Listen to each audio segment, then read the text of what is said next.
Everyone, please be seated.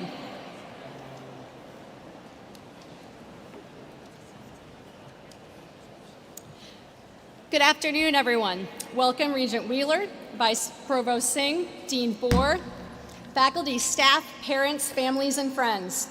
My name is Julie Grossman. I'm the Associate Dean of Undergraduate Programs for the College of Food, Agricultural, and Natural Resource Sciences. What a great honor to be looking out from this vantage point at all of your smiling faces. Now you have to smile. Smile. Oh, very well done. Awesome. Those of you who know me know how excited I get thinking about how each of you will contribute to making the positive change you most want to see in the world. As we celebrate today, let us not forget to express our gratitude to those who have supported us along the way. Our families, friends, mentors, and the entire CFANS community. Their encouragement, guidance, and unwavering belief in our potential have been instrumental in our success. Please join me in celebrating those who have stood by you throughout your academic career and those who are here with you today. Your loving families, supporters, and friends. Let's begin by giving them a hand.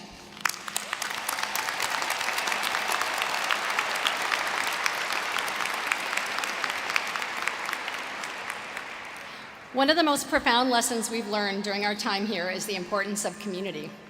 CFANS at its core is not just a college, it's a close-knit community of scholars, researchers, and learners united by a common mission to use our collaboration and interdisciplinary approaches to solve complex problems. Whether it's tackling food insecurity, mitigating the impacts of climate change, or preserving biodiversity, we've seen how working together across disciplines can lead to innovative solutions with far-reaching impacts. Many of you have distinguished yourselves during your time here in CFANS, and we'd like to take this moment to recognize some of these accomplishments. First, to all graduating from the University Honors Program, you have undertaken a rigorous course of study as well as scholarship, research, or creative work that has culminated in an honors thesis. While simultaneously, you've maintained high-quality academic work in your other courses, and for that, we'd like to recognize you. Will all students who participated in the University Honors Program please stand for recognition?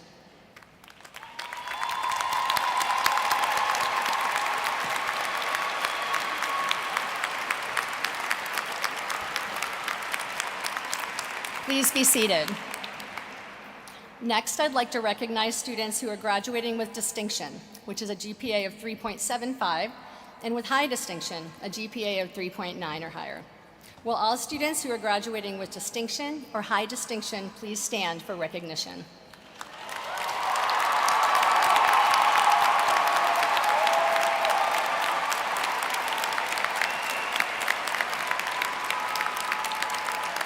Please be seated. And last, I'd like to recognize all of you who have worked so hard, persevered through challenges, and made this college, this university, and the world a better place. Will the entire class of 2025 please rise and be recognized?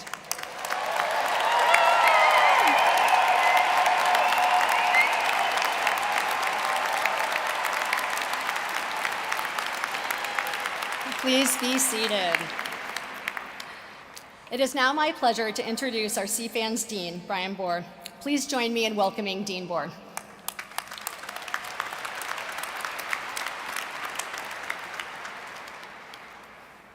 Good afternoon, everyone, and welcome, class of 2025. We're glad to have you here joining us today. You decided to opt in. And welcome to the families. I want to greet you all as well. And before I start, I want to say a couple of thank yous. One, I do want to thank the people behind me, the faculty who have also been behind you, supporting you through all these years in your curriculum and programs, through your clubs and other activities. So to our faculty, thank you for joining us today and sharing this great occasion with your students. So thank you so much. And the other one, I want to thank, and this is for all of you to do actually, not me, but I want to thank the moms in the audience. This is Mother's Day weekend. And so I'd like to have you all just thank your moms for helping you out through these years.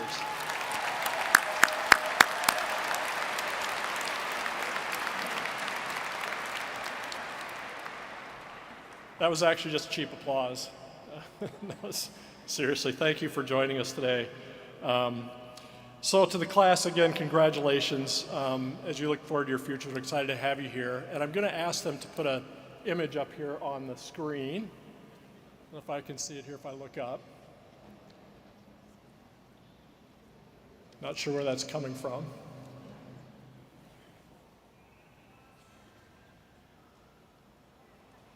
No? There you go. That's me with the mask. That's all of you. Do you remember that? This is the first day that your students were here on the St. Paul campus for Welcome Week, and we have a meeting in the Student Center in the theater there. And pretty much every year that I've been dean, I've snapped a photo of them on their first day in. And if you wait a little bit, we might do one at the end of this one too on your last day here. But was excited to see you all there. And that was just a reminder too. I don't know why I was wearing the maroon and gold that day. But it was just it was the first time we were back from COVID, so we were coming in from that. You came through high school through that period. And so there's a special congratulations today for all of you and what you've accomplished in this, your perseverance, and your tenacity to do this. So congratulations to all of you again. But that's a photo I love to reference.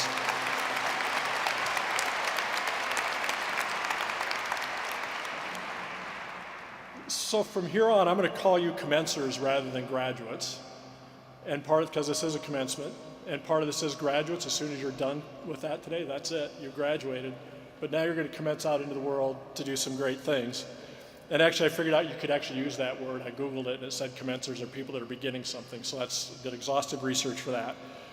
And in a few moments, of course, you will become maroon, gold, and bold gophers, which is our President Cunningham's new initiative for the strategies with the university. But like all beginnings, as I did when I came out of Iowa State University, where I went to school, you're probably feeling a bit of anxiety, a bit of excitement, of course, moving into your next stage in your lives. And I do a public service announcement too, so you get that constant question that you all love to get today, right? This is kind of geared to aunts and uncles, grandparents. What are you going to do when you graduate? Right, that question of what you're going to do. And right now, of course, you have many of you know what you're going to do, you know where you're going. I myself, when I asked that question, I ended up in grad school. I didn't actually make that decision. I was married when I was an undergrad, and my wife was sure she was going to be a veterinarian. And so I decided I'm going to go to grad school while she's going to vet school, and that chose my path of where I was going. So do listen to your families as they talk about that. And when I went to grad school, I had this key mentor in my life, and his name was Dennis, which isn't all that relevant. But he asked me, I was talking to him one day, and he asked me, he said, if he felt what I was studying was worthy, and if it was, then I should boldly pursue it. And you kind of walk away from somebody saying something, and that was pretty much the end of the conversation. You end up walking away and going, what does that mean? I went back later and asked, what do you mean by that? Is what you're doing worthy? Is it worthy of your time? And he said, well, is it worth your one and only one life to commit that time to it? Because the one time you'll have to do that. And I was never quite sure for a while what that meant, but as I went through grad school, in 1986, was the first Martin Luther King holiday.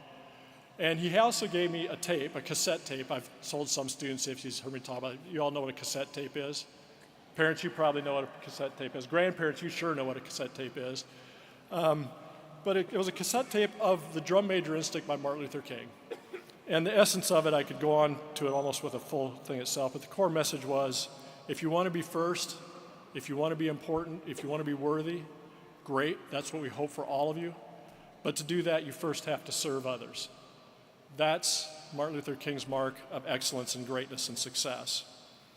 And it was a sermon that he gave, and it led to concepts. Some of you probably in some of your classes in leadership heard the servant leadership philosophies. Many of you in the audience may have read or servant leadership as part of that. That's where that originated from in that context.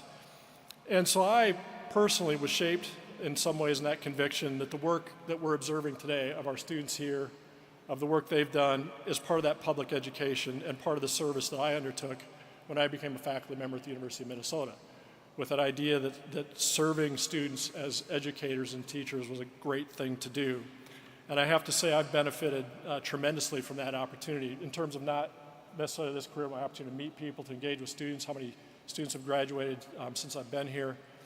And I'll assure you confidently that every one of the faculty sitting behind me, our regents, our vice provosts and so on, all share that same note of service.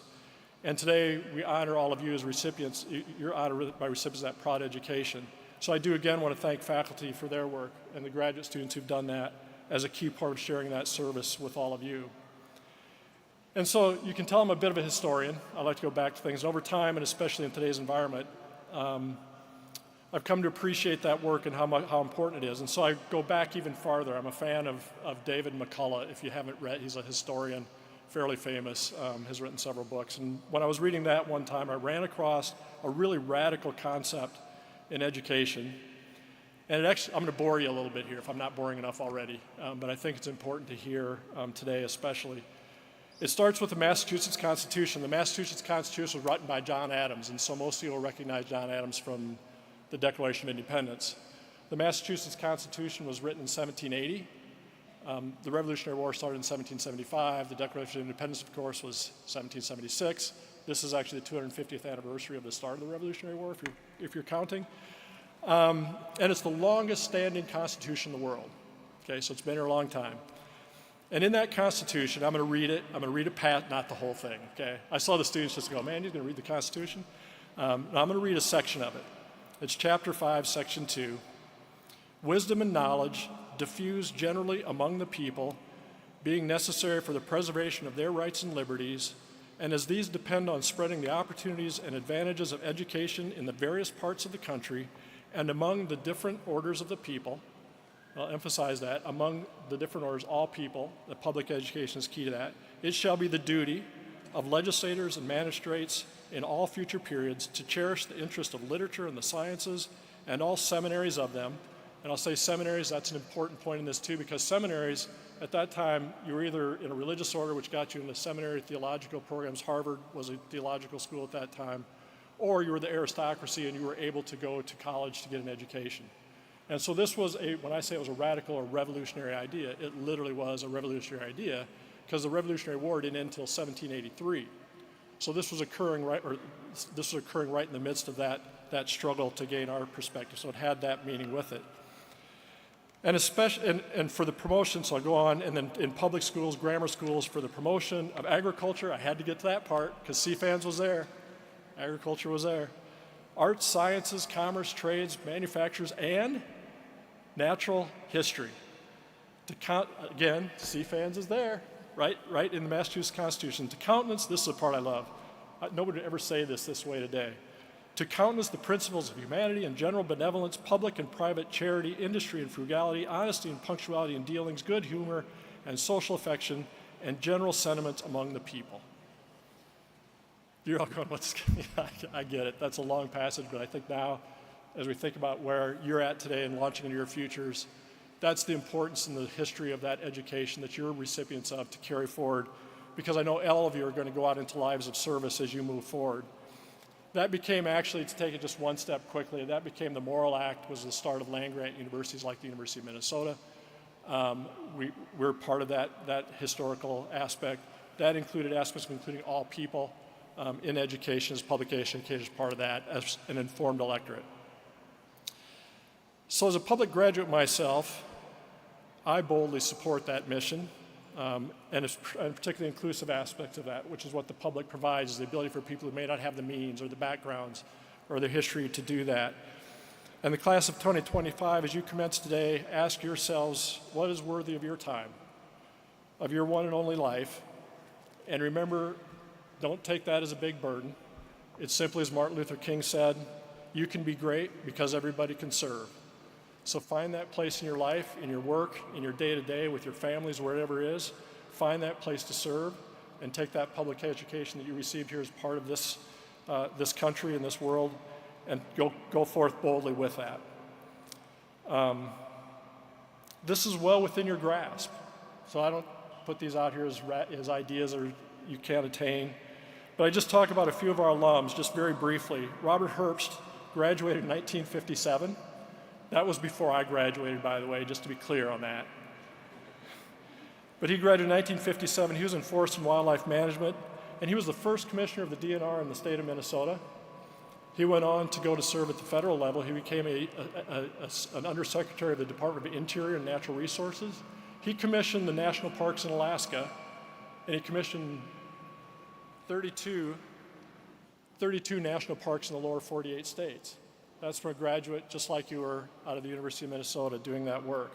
A second one we just met a couple weeks ago here. He received the Outstanding Achievement Award for an alum. He's Dr. Mohammed Siddiqui. He's now currently the Minister of Agriculture in Morocco. He came to CFANS to study to get his PhD in agronomy. He went back to Morocco, which is now nearly self-sufficient in food, to become the Minister of Agriculture on a USAID project that was funded to bring people from other countries to learn U.S. agriculture and then go back and develop their agricultures and fisheries. The last one I'll mention today, you'll get to meet here in just a little bit, is really quite extraordinary, is Marla Spivak. And she hates when I say this, but she is a MacArthur genius. Probably because it comes from me and I'm not a genius and she is, so I respect her for that. But Dr. Spivak will talk to her about her work in addressing bee colony collapse and the environmental aspects and other aspects of impacting bees. And so that work that she's done as she earned her degrees and came and worked at the University of Minnesota for several years has been in service to try and improve our environment, to our food systems, which depend so much on pollinators. And those are just the kind of things that you can do because of that education. So respect that public education. It's an important part of your being. It's an important part of our success collectively for everyone in this room. And I think today is an especially good time to raise that as an important part of our heritage ourselves. So with that, go forward, be maroon, gold, and bold. Go out and serve people. And congratulations to the class of 2025.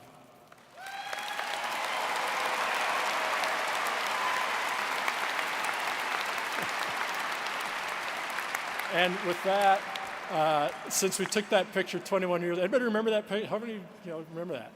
I'd love to see people in the front row from that. But this is Mary Bichetti. She's our Director of Alumni Relations. And Sarah Williamson, thank you. You're going to kill me, Sarah. Sorry about that. Sarah Williams, she's a graduate. She's our president of our Alumni Society at CFANS. So they're going to take a selfie of you guys with me so we can cap this off so we don't just leave you hanging out here. Ready? Okay.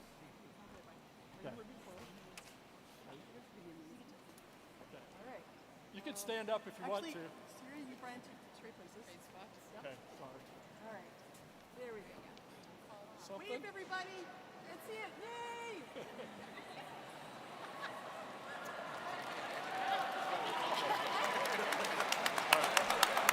Thank you, everyone.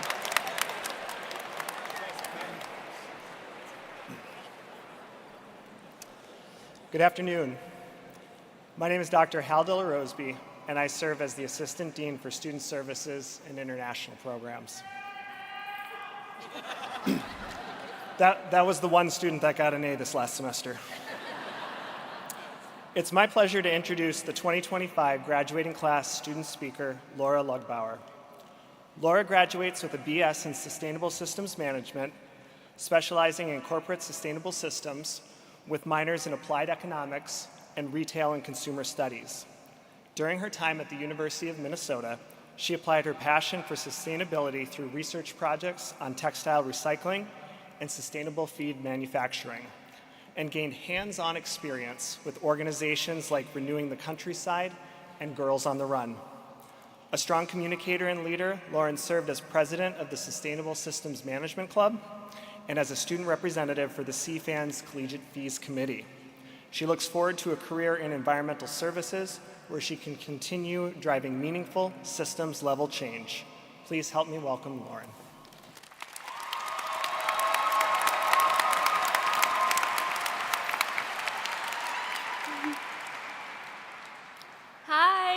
class of 2025 for the College of Food, Agriculture, and Natural Resource Sciences. Wow!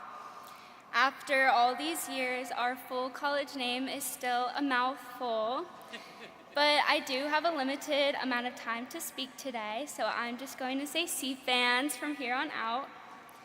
We've also dealt with our lengthy college and major names from the beginning, making small talk during welcome week, parties, and events, answering the dreaded "what's your major?" question with fisheries, wildlife, and conservation biology, or sustainable agriculture and food systems, maybe sustainable systems management, only to be met with "what's that?"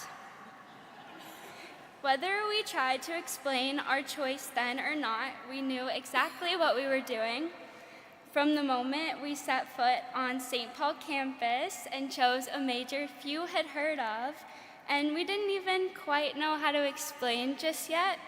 We were already chasing the change we wanted to see in the world.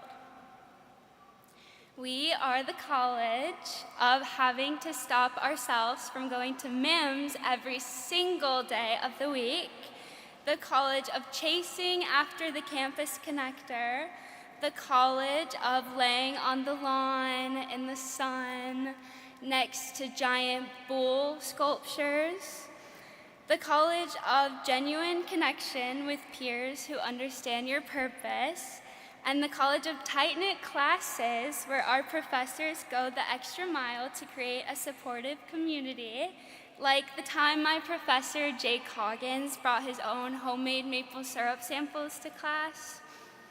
These examples have provided us with a unique college experience, as well as equipped us to address the local and global challenges we have individually become passionate about. In a world burdened with food insecurity, mountains of waste, biodiversity loss, and the depletion of natural resources, we choose to disrupt this reality.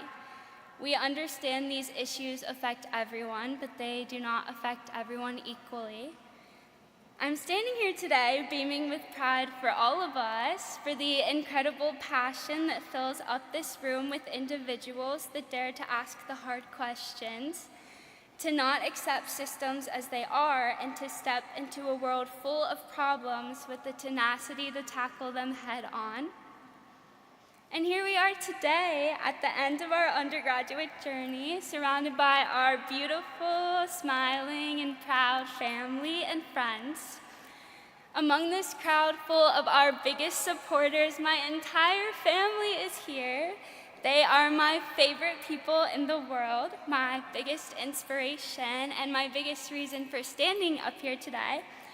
They traveled the 1,165 miles from Houston, Texas to be here, and they love Minnesota. But what's not to like? We all know Minnesota is amazing. With 4 distinct seasons, 10,000 lakes, the North Shore, and a whole community that rushes outside at the long-awaited first sight of green. And maybe the opportunity to be here in a stunning state, studying in St. Paul, totally the prettiest place on the Twin Cities campus, puts us all in the right place at the right time to understand the gravity of thinking differently, feeding a growing population, and protecting our natural resources in a time like the present. Choosing to attend the University of Minnesota was both the hardest and best decision of my life. Regardless of our individual journeys, I hope we all feel immense pride in being Gophers and CFANS graduates. As we gather here today, I am filled with pride not only for myself, but for all of us. We have shared experiences and shared challenges that have shaped us into who we are. We started in CFANS with hopes and dreams of a better world. Today, I am standing here proud to be a Gopher, proud to be an official CFANS alum, and deeply grateful for the persistence and dedication each of us has shown. We cannot predict what the world will look like even 5 years from now, but I am confident that the education we have received, regardless of what your major is called, will make a significant impact on securing a future where generations will enjoy the beauty of the natural world we have all come to appreciate. We each took that first step onto St. Paul campus, and now it's time to take a new first step forward, shake things up, and create the change we want to see in the world. Let's go out there and make a difference. Thank you, and congratulations to each and every one of you.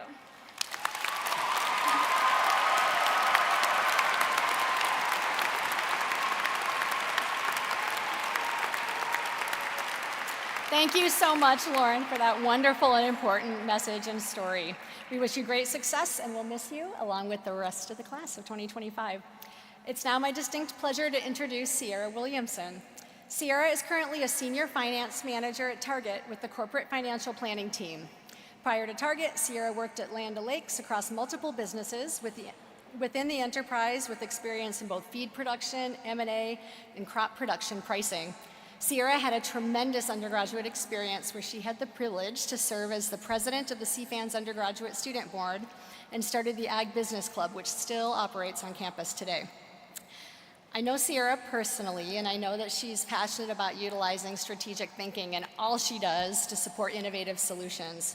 As chair of the CFANS Alumni Board, she hopes to contribute to the growth and expansion of the CFANS brand, campus recruitment efforts, and alumni to student support in an effort to give back to this campus community. Please join me in welcoming Sierra to the podium.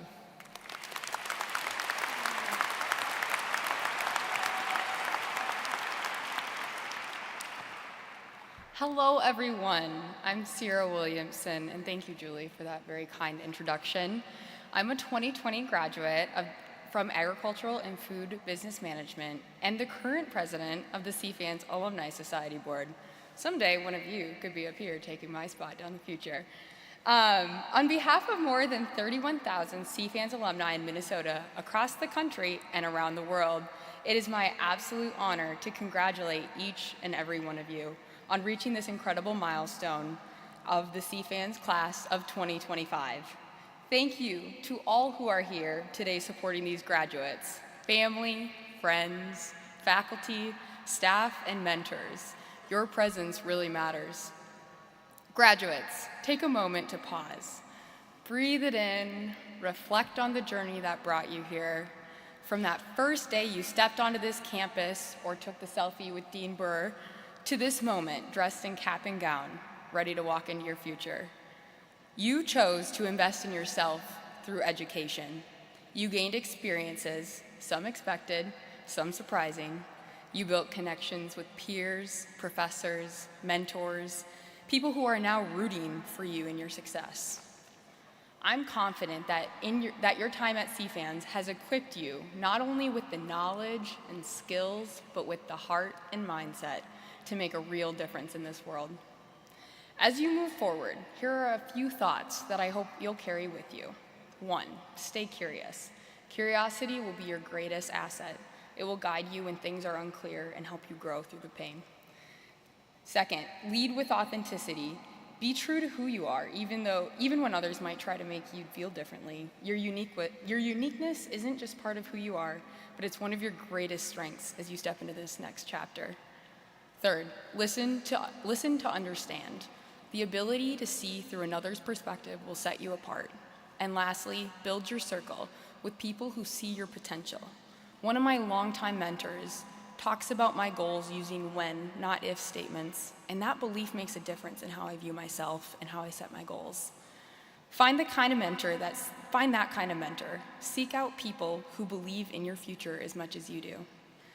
As an alum, I want you to know that you are not alone in this next chapter. The CFANS Alumni Society is here for you.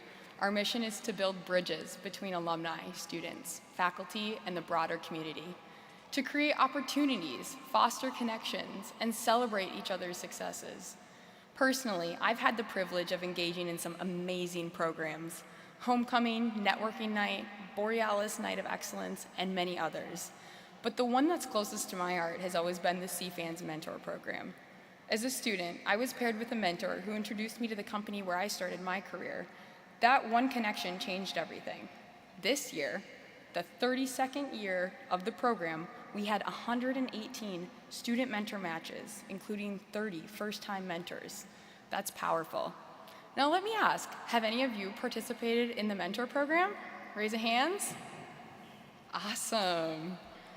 To those of you who did, thank you. And to the rest, I hope you'll consider being a mentor down the road.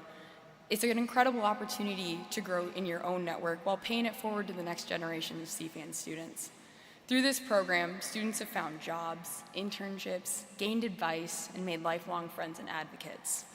My path was shaped by one of those connections too, and I'd be excited for yours to be impacted that way as well. Our CFANS alumni community is strong, whether you're staying close to home or traveling across the globe. Know that you're part of a network that stretches wide and runs deep, united by shared values, a passion for impact, and a love for this institution. So, on behalf of the CFANS Alumni Society, congratulations. We are excited to welcome you into the alumni family. Later in the program, I'll be giving you a baggage tag as you walk off the stage here from the Alumni Society, and we hope it reminds you of the community that you have when you look at it. Wherever you go next, that carry that community with you. We believe in you, we're cheering for you, and we can't wait to see what you'll do next. Go Gophers.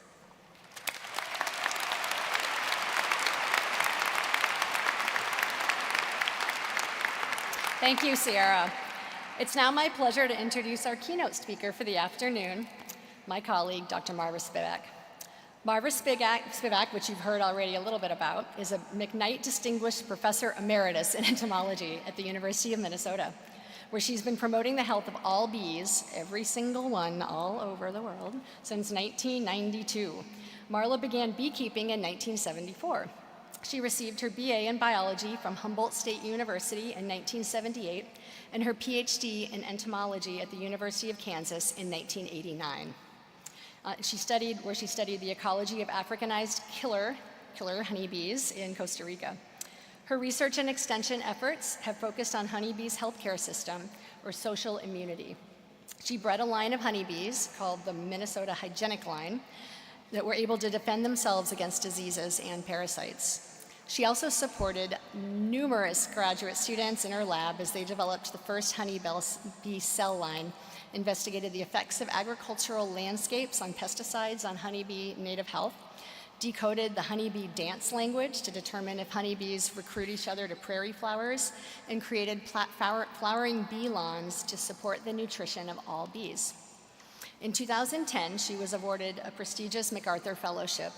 In 2011, she started a unique outreach program in education within her lab called the Bee Squad. The popularity and reputation of the Bee Squad has led to bee enthusiasts from all over the U.S. donating funds to help a new bee research facility on the St. Paul campus, which is a real highlight of our campus. It opened in 2016, and more recently for an endowed chair in honeybee research. Other honors that Marla has been awarded include the 2015 Minnesota Agri-Growth Distinguished Service Award, the 2016 SEAL Prize for Excellence in Agriculture, and the 2016 Wings World Quest Women of Discovery Earth Award.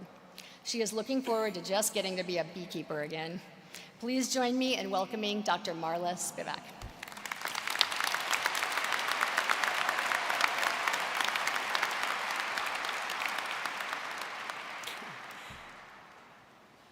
Wow. Okay. A warm congratulations to you all, sincerely.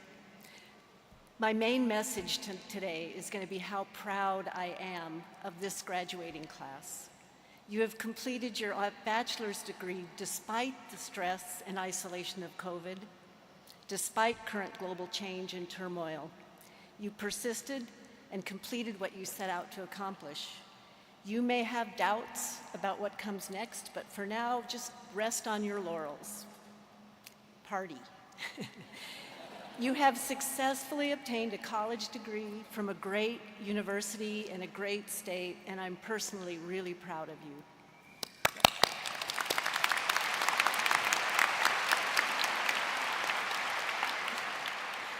Okay, yes, I study bees.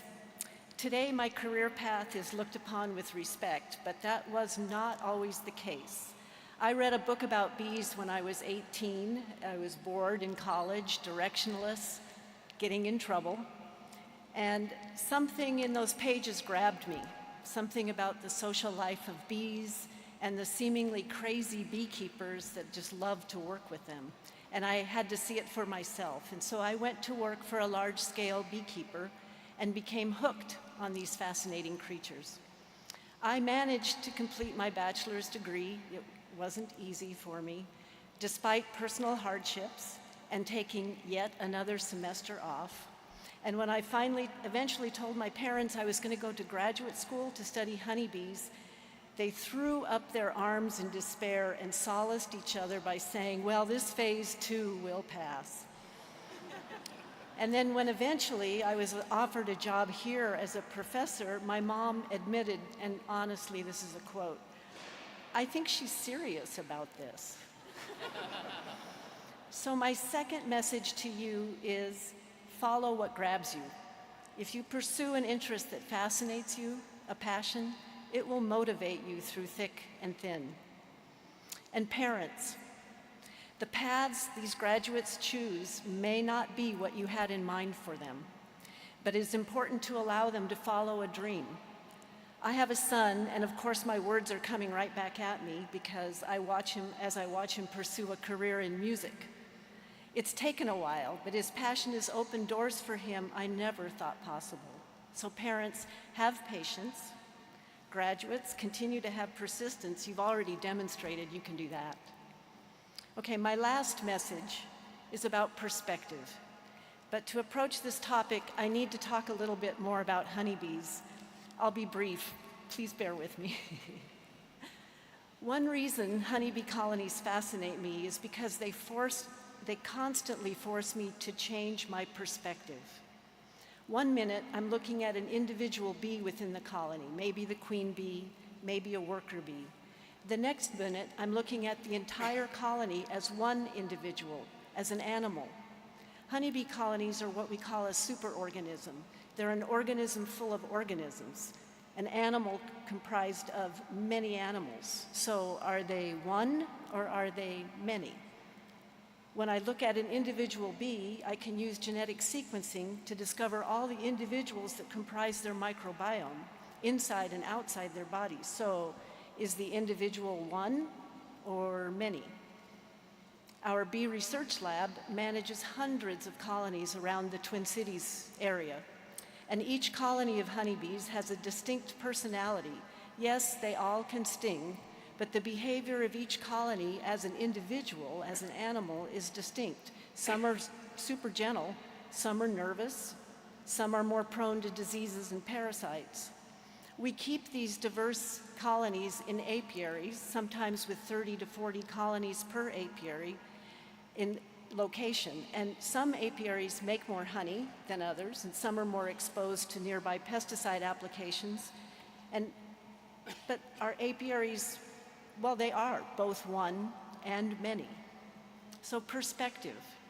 Everything you look at is more than meets the eye. Everything has layers and is both one and many at the same time. And here's my point. If you find your perspective narrowing, if you are intensely focused on your phone, on a social media feed, on a particular news story, consider that there's another view where the perspective enlarges. If you find yourself feeling anxious about a particular event or anxious about climate change, consider taking a peek, even a quick one, in the opposite direction. You can do this physically. For example, if you're looking at your phone, are you looking at your phone? Okay. If you're looking at your phone, you can sneak a peek behind you where the world widens instead of narrows, where someone is acting with compassion, generosity, and love. If your worries are already wide, like about the fate of the planet, you can sneak a peek in a different, narrower direction. What can you do? What small step can you take right now to help life on Earth thrive? Maybe you plant a flower for a bee. Maybe you ride a bike instead of driving. Maybe you step outside and simply gaze at a river. There's a saying attributed to the Greek philosopher Heraclitus, "You can't step in the same river twice, for it is not the same river, and you are not the same person." This saying is a metaphor for the idea that everything is constantly changing. The river is always flowing, and no two moments in time have the same water in the same place. We are also changing. We are not the same people we were in the past. Our experiences, our relationships, graduating from college change us. The river metaphor suggests that everything is in a state of becoming rather than being. It's fluid rather than static. Gazing at a river helps us accept and embrace change. Peeking over your shoulder and looking at things from another perspective, listening to another perspective, even fleetingly, is a brave act of embracing change. Okay, so one last thing about honeybee colonies. They have no central authority. There's no governance. No one's in charge or directs everyday activities, not even the queen. Their society is different from ours in that very major respect, but there is a beautiful commonality. The collective actions of individual bees created emergent property, a complex and awe-inspiring colony whose behavior, whose personality, emerges from the actions of all the individual worker bees following their noses, following their passions, if you will. Each of you, each of us, like bees, can take on small tasks to create a great solution, an emergent property that is much grander than the mere sum of our individual actions. So look around, gaze at a river, be bold. You're never alone. You are one and you are many, and congratulations.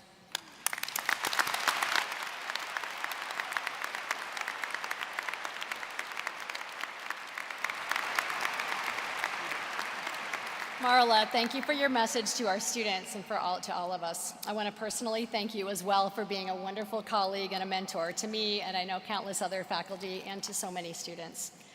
We're now ready to present today's graduates. We will present the graduates by major in alphabetical order. We will read their names as they cross the stage for congratulations to receive their diploma cover. The graduates will then return to their seats. So normally this is where the moderator asks the audience to hold their applause until the end, but your students are graduating from the University of Minnesota CFANS. So feel free to cheer, just keep it short so we can hear everyone's name.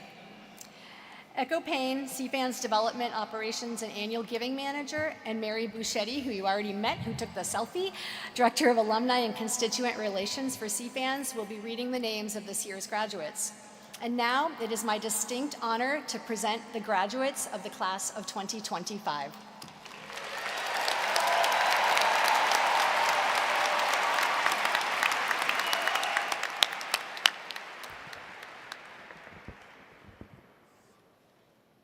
Our first major is Agricultural Communication and Marketing, represented by Dr. Garrett Steed. William Tipton.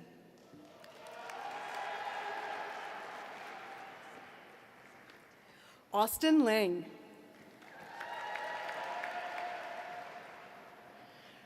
Augustus Hasbargen. Hallie Fandrup.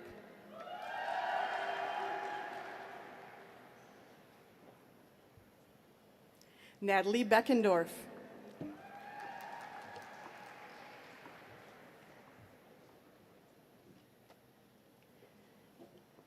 Bailey Carliana Miller. Selena Corona. Sydney Hendel.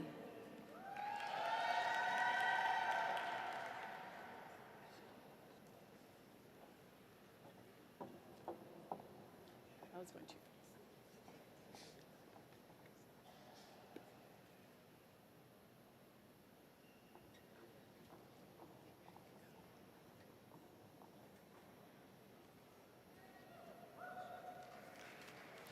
Haley Berkema.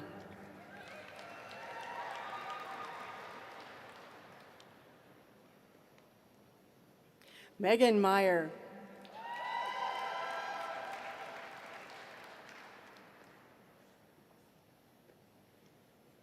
Hilaria Ponce.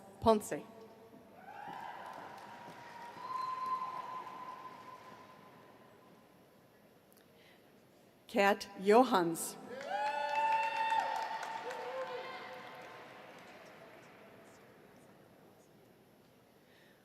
Louisa Smith.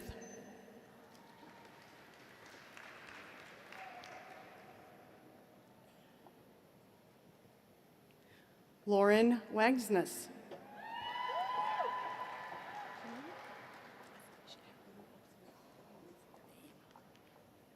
Angelica Mears.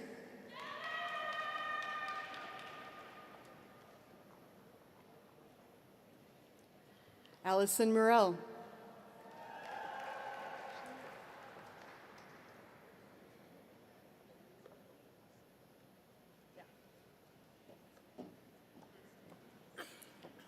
Mara Halcock.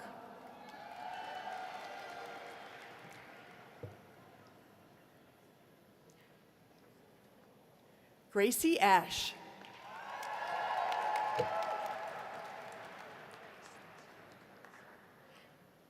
And that is the end of the Ag Communication and Marketing major.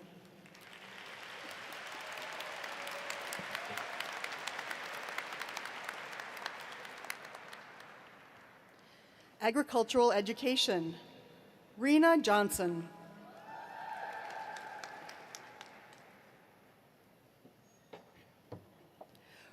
Rebecca Meager.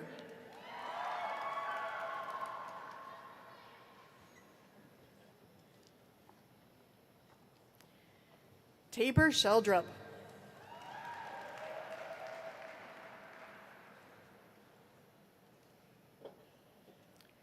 Amara Livingston.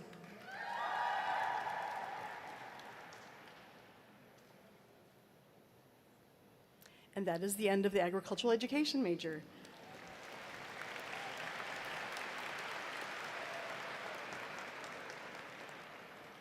The next major is Agricultural and Food Business Management, represented by Dr. Jeffrey Stamp. Our first graduate, Tony Nelson.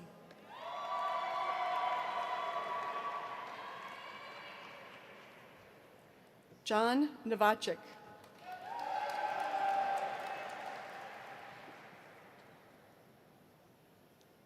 Levi Lilleberg.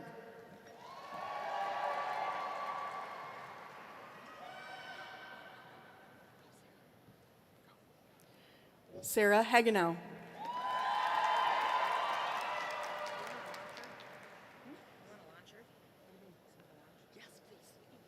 Brooke Zeller.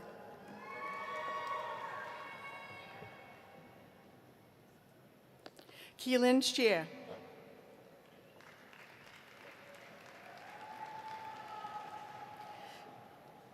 Farah Priviev.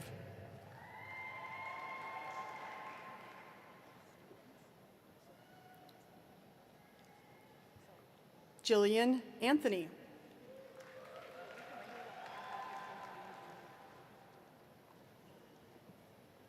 Kyle Claybaugh.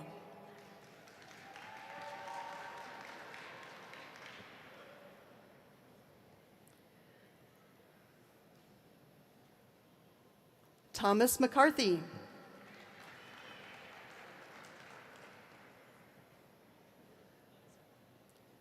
Eduardo Galdos.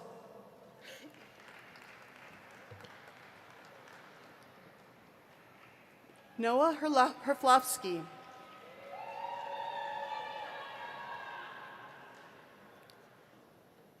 Benjamin Allen Schmucker.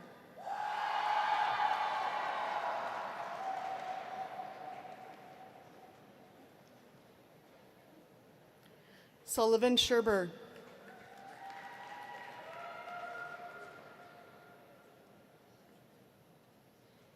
Cameron Klein.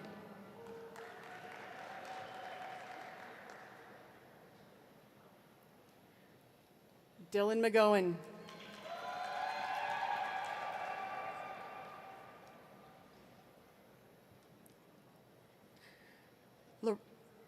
Lorenzo Vincente Fabela.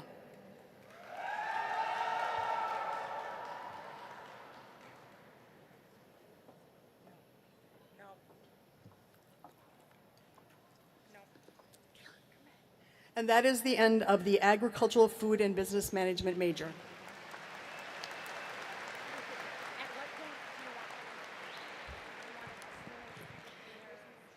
The next major is Animal Science, represented by Dr. Anthony Sikora. Samantha Maher.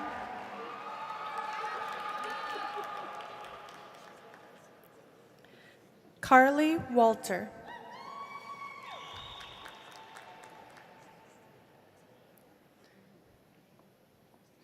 Weston Schwecke.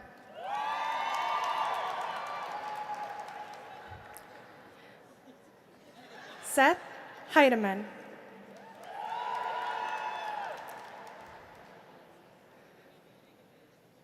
Matthew Sikora.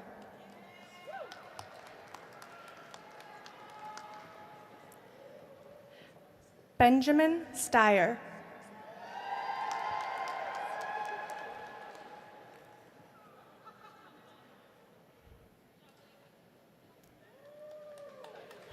I think.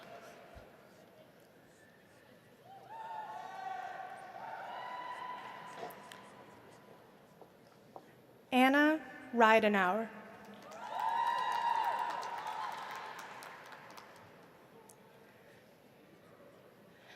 Michaela Moline.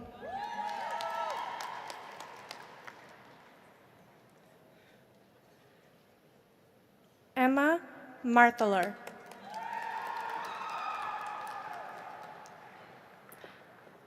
Alicia Cleamy.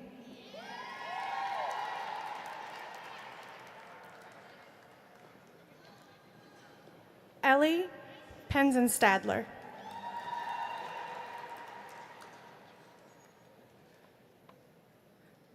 Megan Ratke.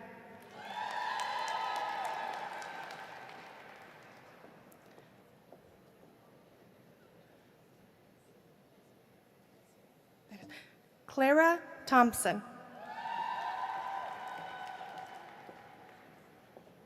Lexi Nowak.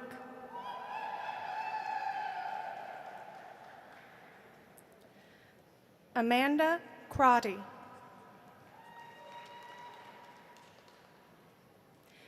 Abby Martin.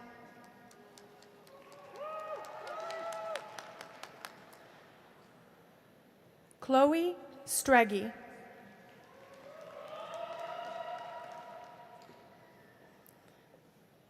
Bethany Hagan. Paige Keller.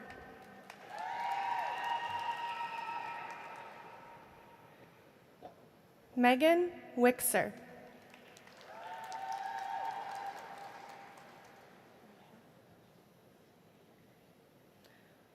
Raya Gustin.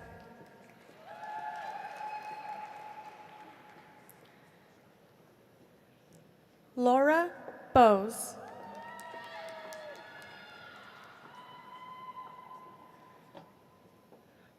Morea Wallen.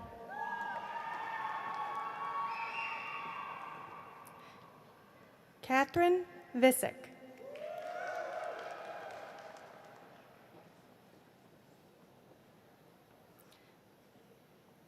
Lillian Cook.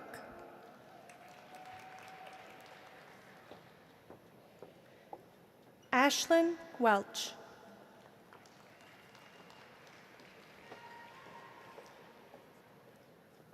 Emily Alexander.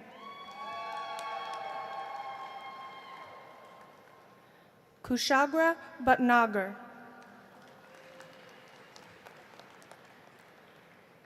Zachary Walker. Takumi Borgman. Spencer Hackman.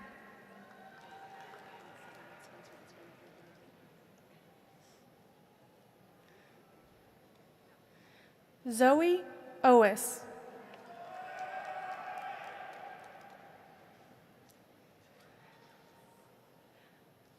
Doheto Boten.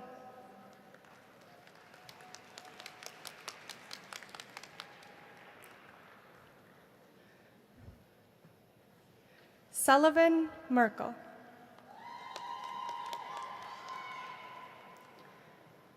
Nolan Chittister.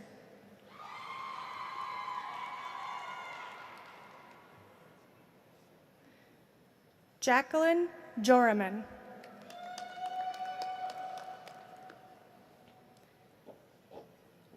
Ashlyn Watson.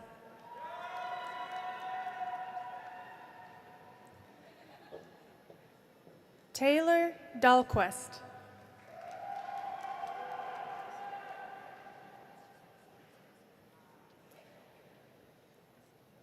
Margaret Zeppelin.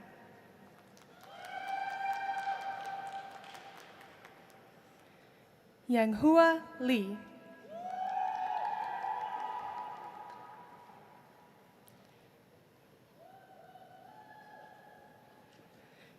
Jennifer Schroeder.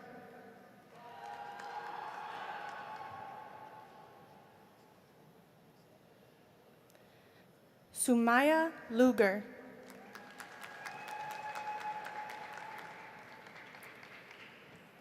Carly Karen. Catherine Heck.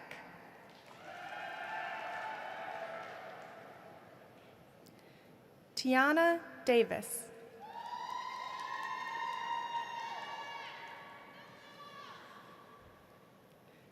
Megan Urick.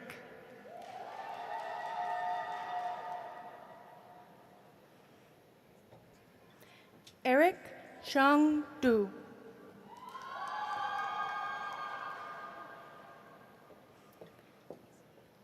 Abby Morduck.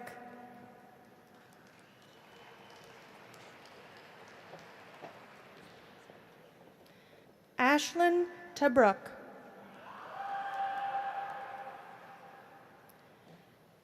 Bennett Dirks.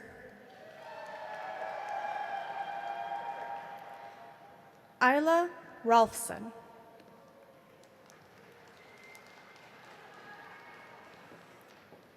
Marissa Jansen.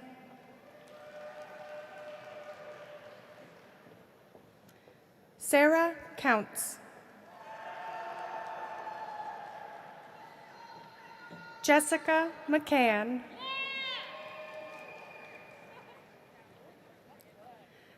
Olivia Abramson.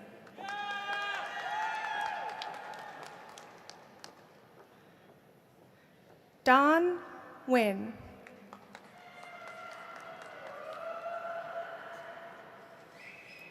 Maravel Villaseñor.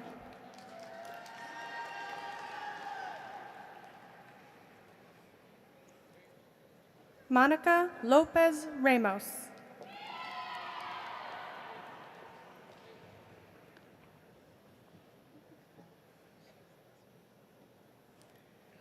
Shelby Leaf.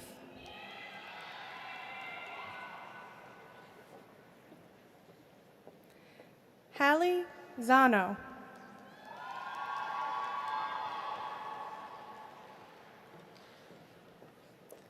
Rachel Antonucci.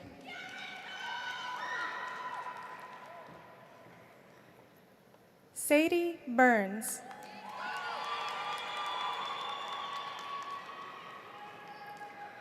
Olivia Goonan.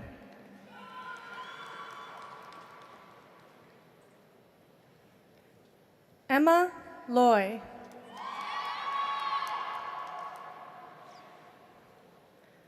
Amelia White.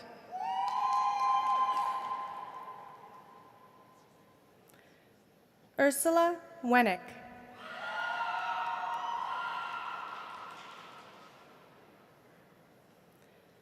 Zhoning Liu.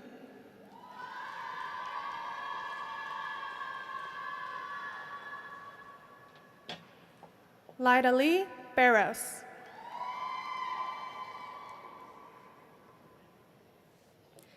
Kaylee Kelsch.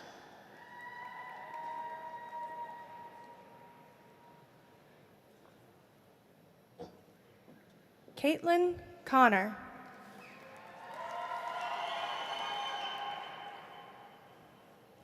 Nico Kyle Wong Pakulin.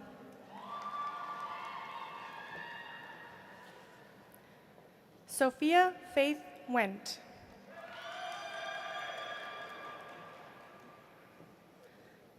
Elena Palacios.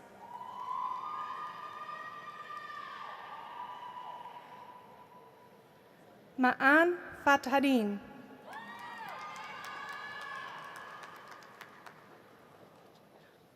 Raina McCall.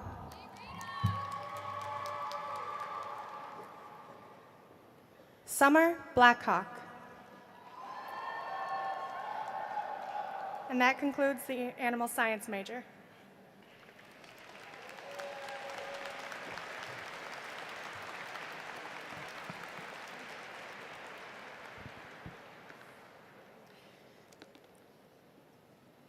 The applied economics major is represented by Dr. Francis Homans. Kyle Thomas. Michael Pliscott.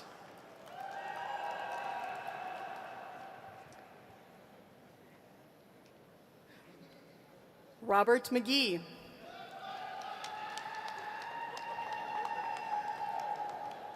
Harrison Mellis.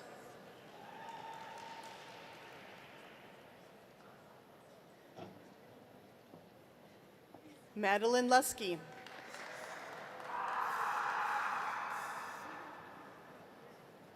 Eduardo Sedano.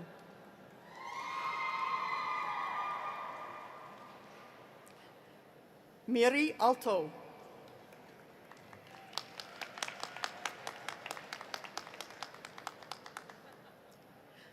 Javi Nguyen. Amber Finlay.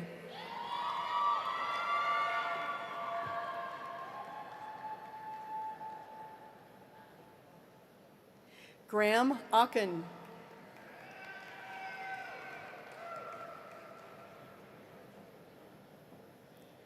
Mark Kawina.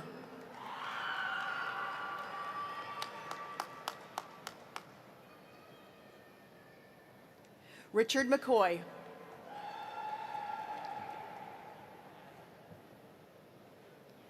Bo Chafee.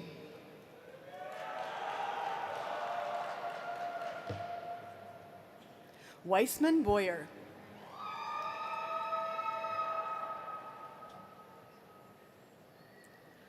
Lussiged.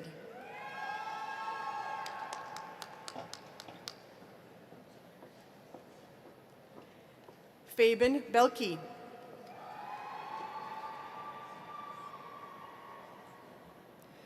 Quentin Redding.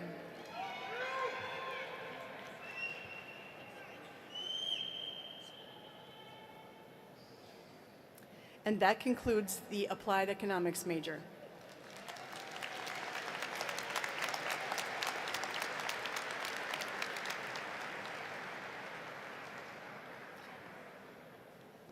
The environmental sciences policy and management major will be represented by Dr. Ingrid Schneider.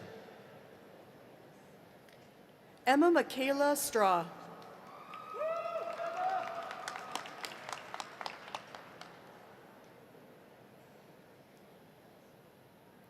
Olivia Sepich.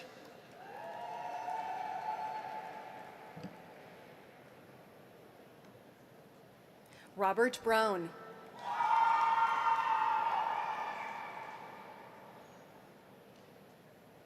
Kyler Kuyat.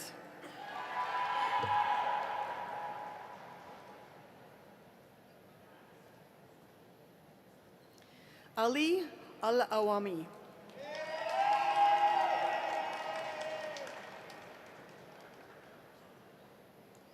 Lafi Vang.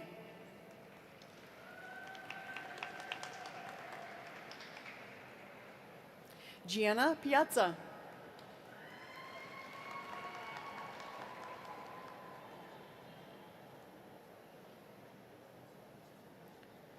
Aiden Brusso.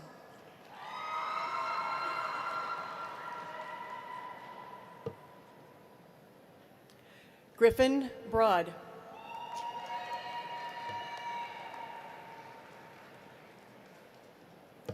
Jasper Hankey.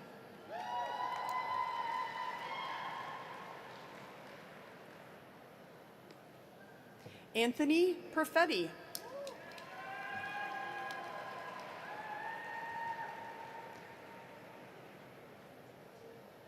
Pearl Elliott.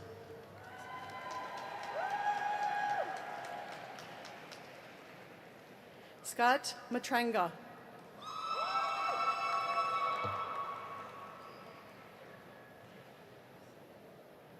Grant Stoddard.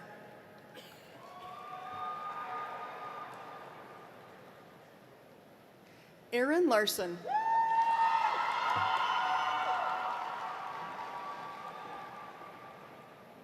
Elizabeth Genkinger.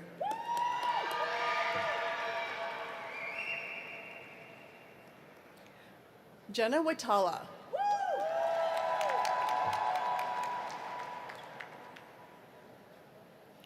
Kylie Palaszewski.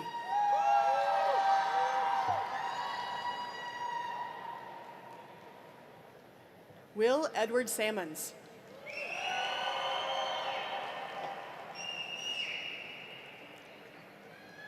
Katrina Lieberman.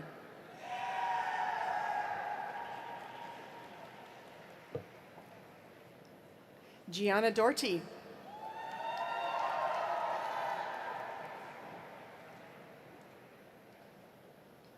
Maxine Cashol.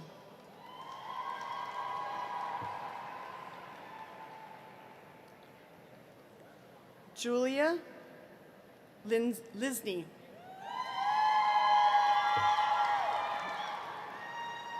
RJ Martell.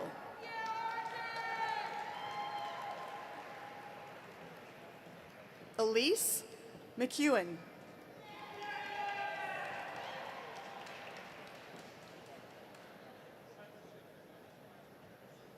Jenna Christensen.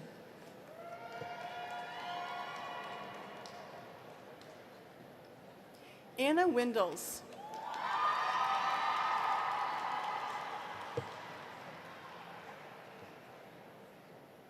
Mariah Plowman.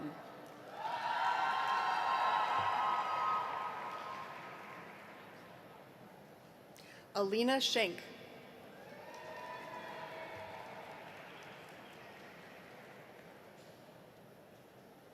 Kaya Eklund.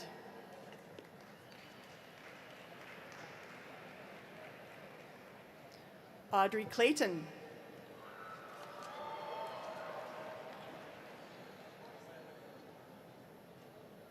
Jillian Tierney.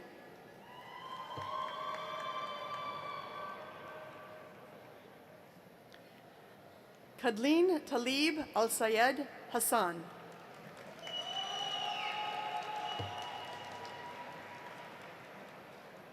Bennett Jordan.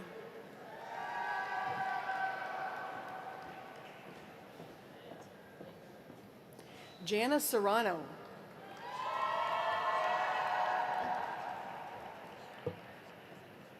Adriana Leon.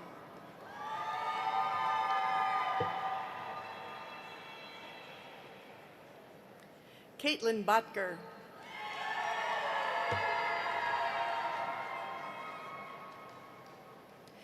Isabella Ingram.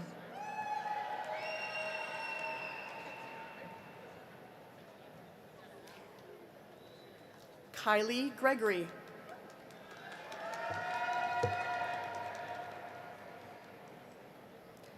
Elena Mathern.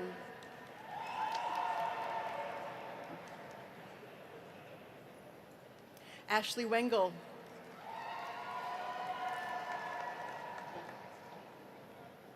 Haley Rathgibber.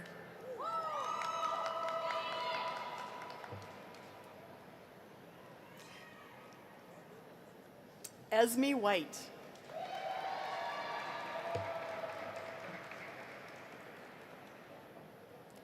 Maya Leeser.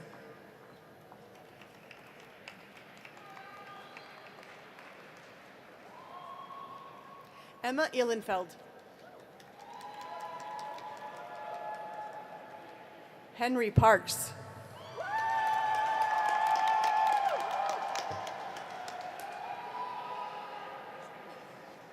Angela Tren.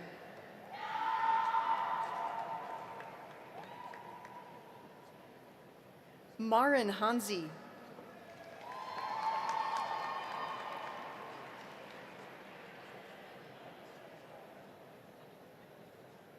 Ashley Wees.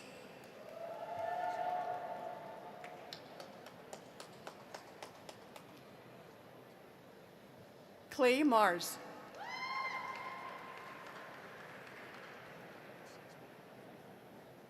Daniela Suarez.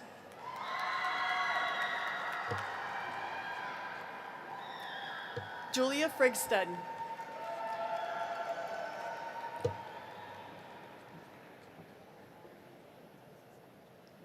Layla Gord.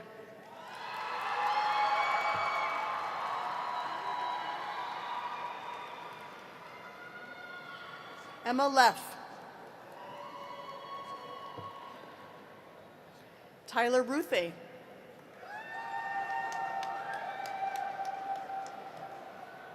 Shiana Kanan.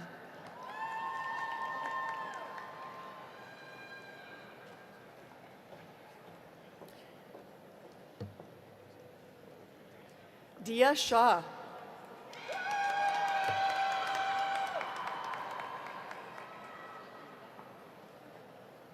Talitha Anderson.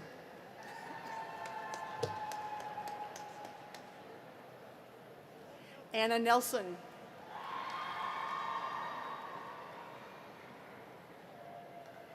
Linnea Sorensen.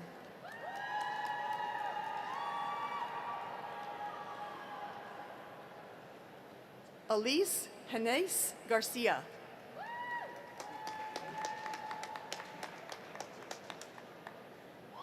Michelle Danielson.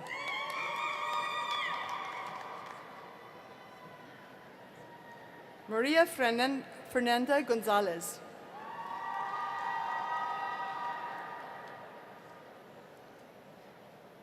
Elizabeth Stuvey.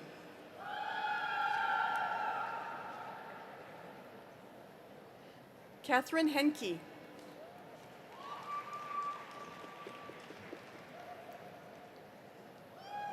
Lola Vodek.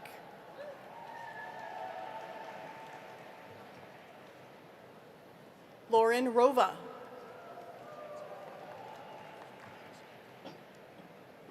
Isabella DeJean.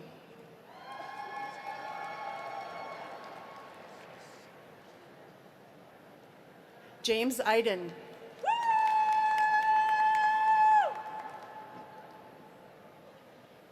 Lauren Garrity.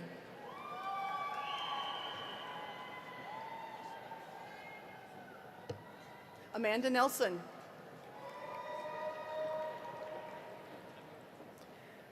Ariane Hutchinson.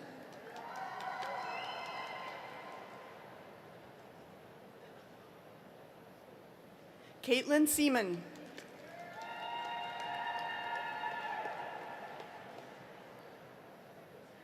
Kobe Knettle.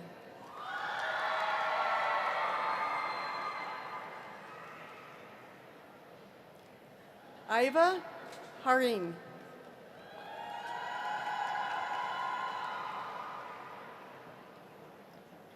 Stephanie Brott.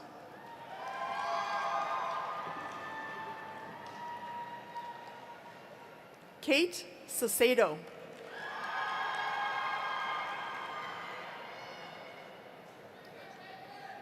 Joaquin Carey.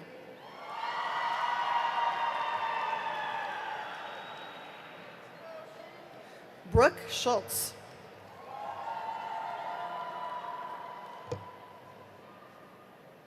Andrea Ray.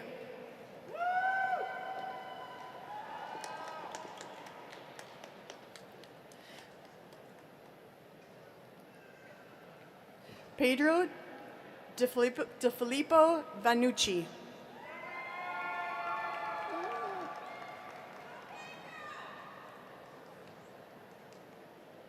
Rita Christensen.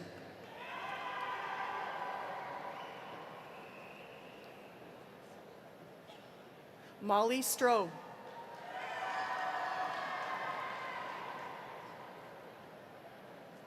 Catherine Stockton.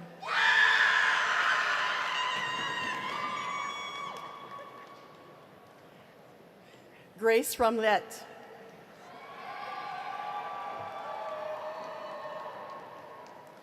Kylie Kunzman.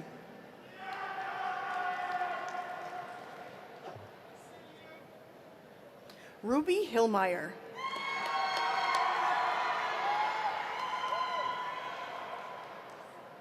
Ryan Everhart.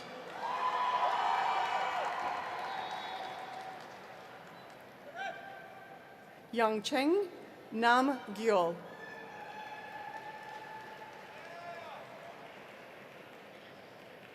Zainab Ahmed.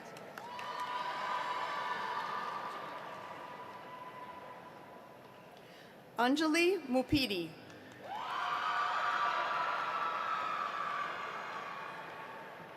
Rima Mohammed.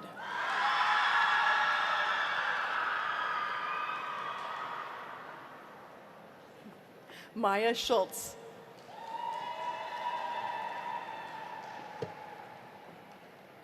Rashad Badron.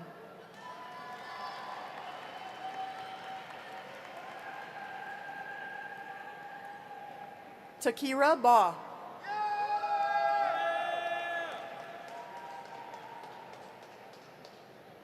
Edgar Eduardo Lopez.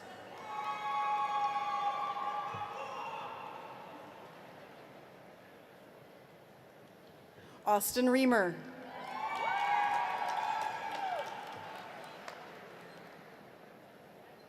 Rachel Bartlett.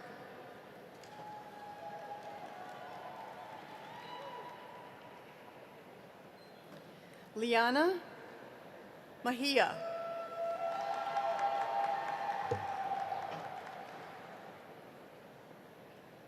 Morgan Ness.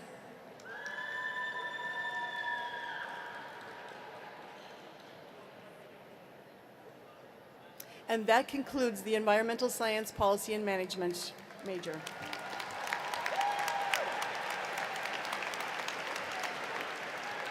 Next up, we have Fisheries, Wildlife, and Conservation Biology, represented by Dr. Todd Arnold. Madeline Baldwin.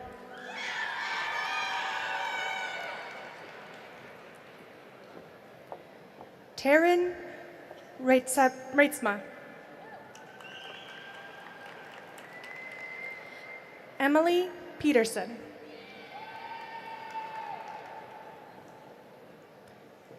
Lyra Grabacek.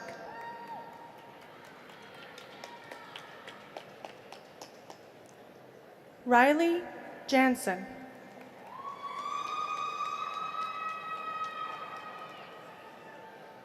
Megan Rotz.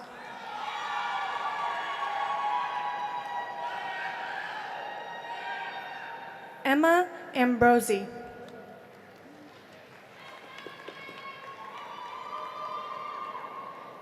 Isabel Anderson.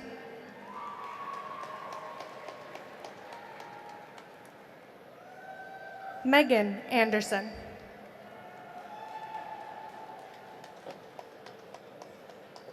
Catherine Morrison.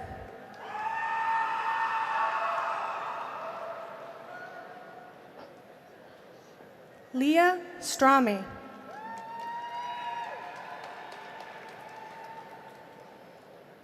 Caroline Casserly.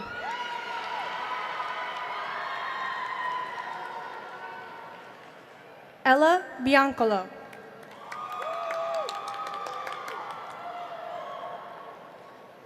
Mackenzie Jensen.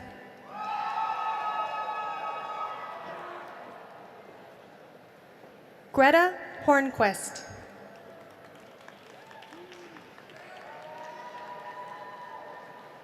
Charlie Fisher.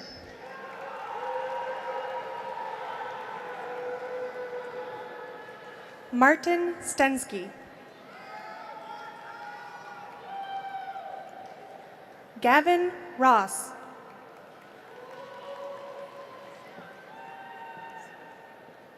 Emma Sawicki.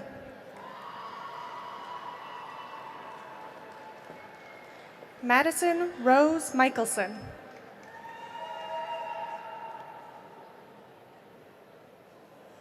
Alyssa Moore.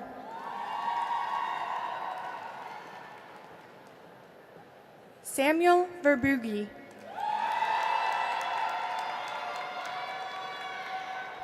Jennifer Wood. Anna Lee.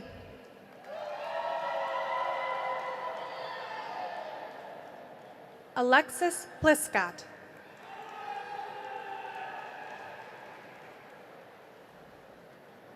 Jereb Betez.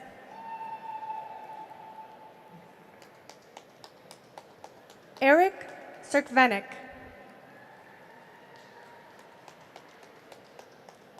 Jarrett Peterson.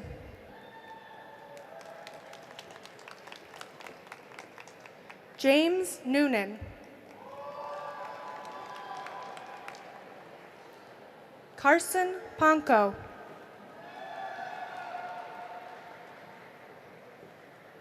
Abigail Charlson.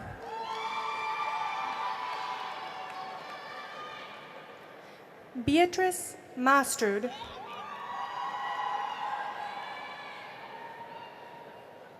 Ariel Arno.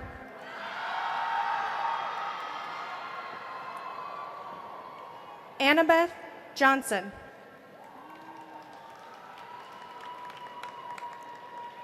Fifi Vo.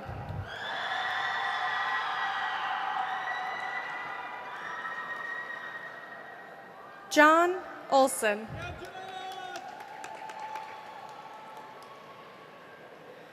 Kyle Rohr.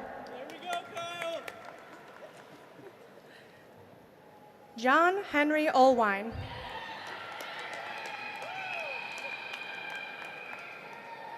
Tim Vang.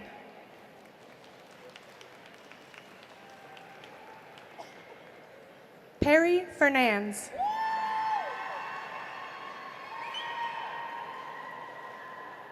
Liv Roston.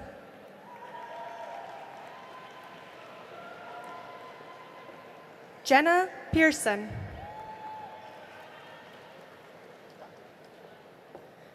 Jillian Breyer.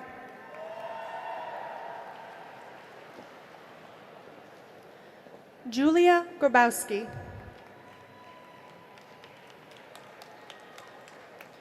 Jasper Harrington.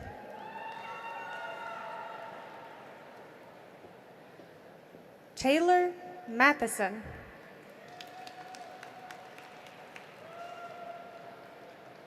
Josh Warwa.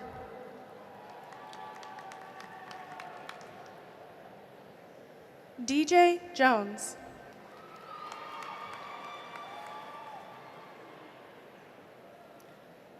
Jacob Wilson.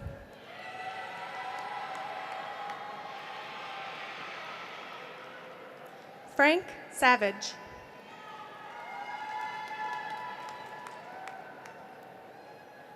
Lenny Rose McEwen.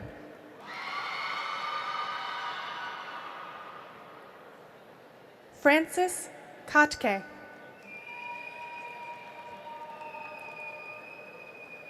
Jonathan Wilson Thiroff.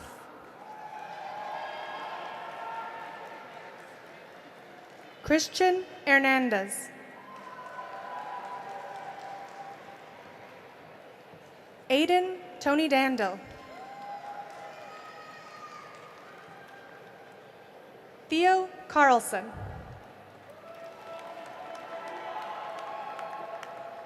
Emma Hester.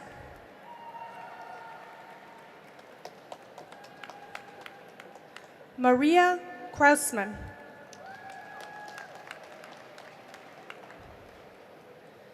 Jiala Jess Zhang.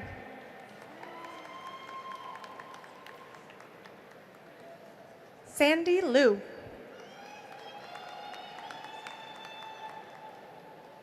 Sam Hellstrom.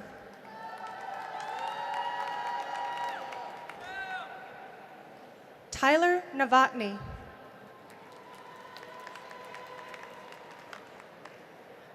Connor Nelson. And that concludes the Fisheries, Wildlife, and Conservation Biology major.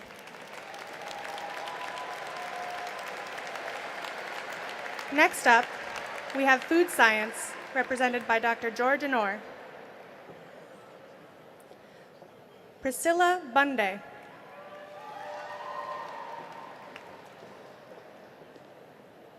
Sophie Schneblin.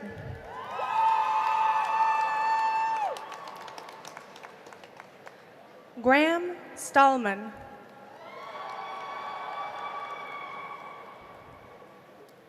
Michael Slattery.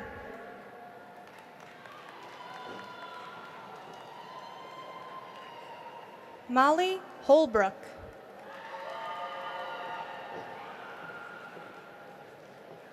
Kendall Stuber.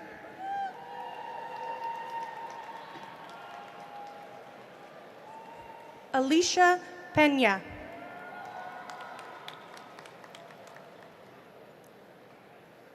Rachel Trice.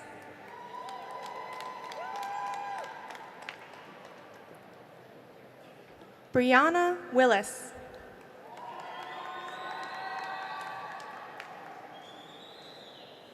Caleb Denny.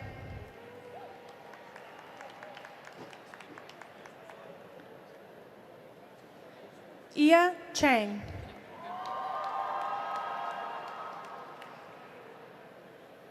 Tina Miao.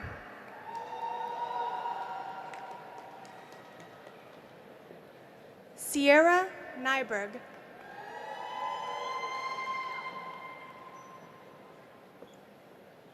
Lizzie Van Ert.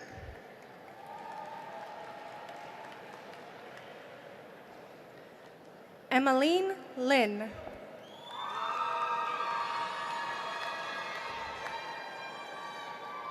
Sumili Kaur.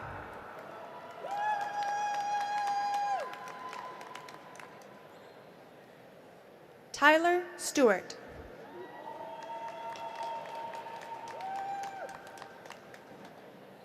Liam Lee.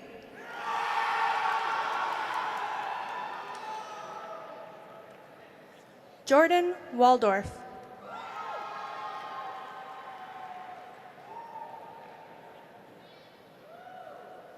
Kristen Anderson.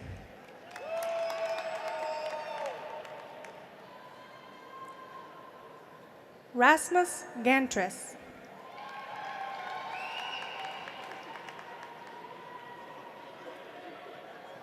Grayson Thugmartin. And that concludes the food science major.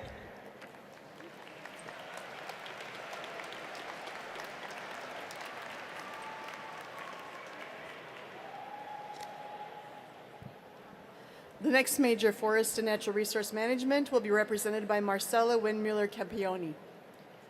Jessica Lynn Herbrand.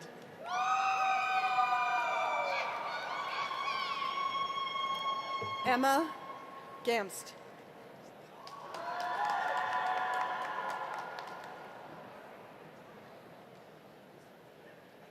Molly Hendrickson.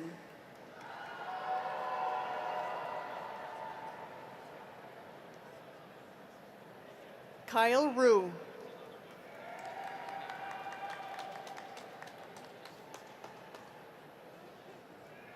Gabriella Wolf.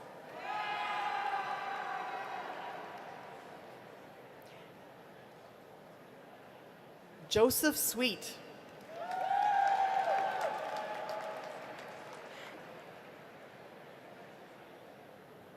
Joseph Gutierrez.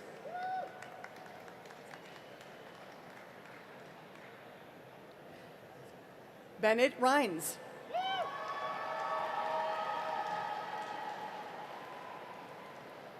Isaac Schultz. Maria Suarez.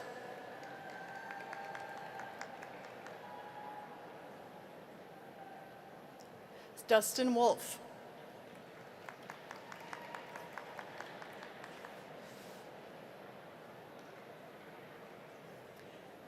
Elliot Feldman.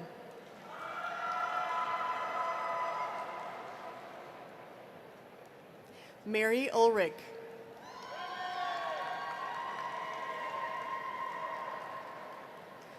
Eleanor Vadnais.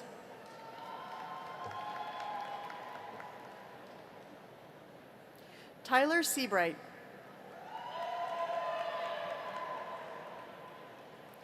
And that concludes the Forest and Natural Resource Management program.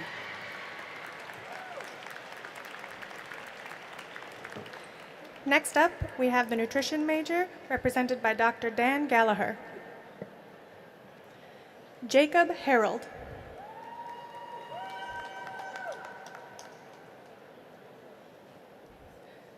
Janessa Withers.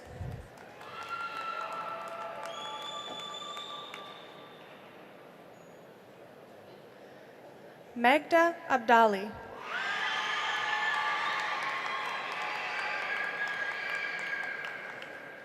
Sierra Bernardo.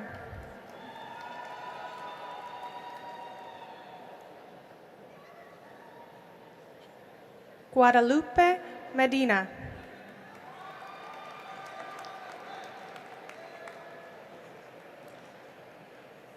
Holly Jensen.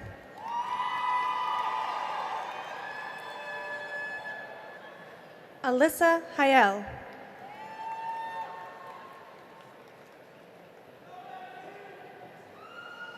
Alexis Marie Learman.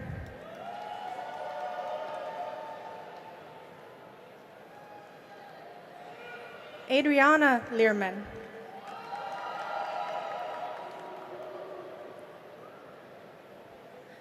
Lisa Peters.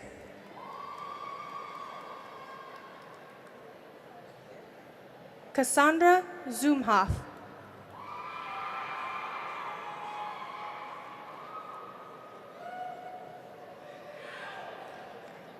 Allison Lukes.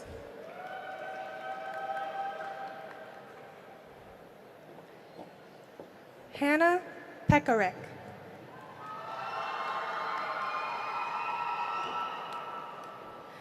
Savannah Huber.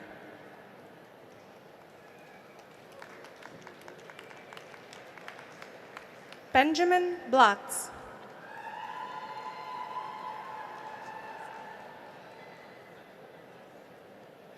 Aiden Cook.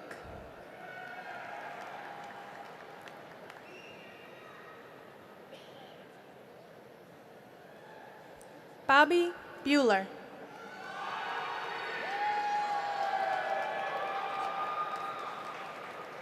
Samantha Rigg.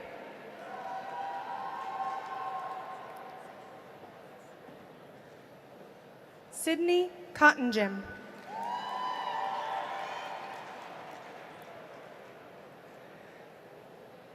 Mandy Duchesneau.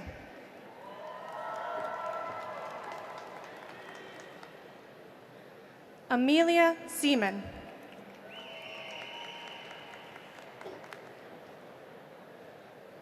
Clara Tietz.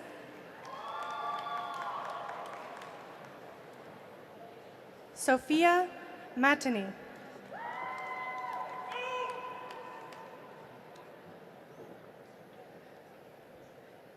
Kayla Herneman.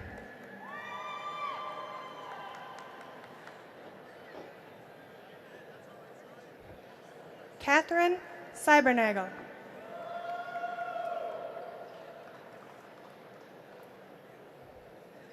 Reagan Olivia Slindy.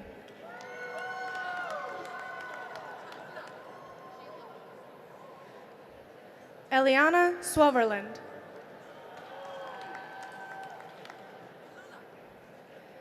Avery Erickson.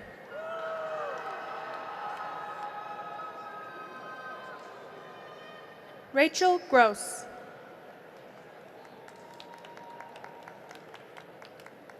Sydney Yango.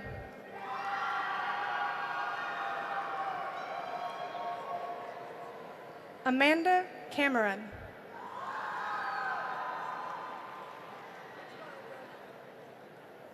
Tallulah Sweet. And that concludes the nutrition major. Up next, we have plant science, represented by Dr. Neil Anderson.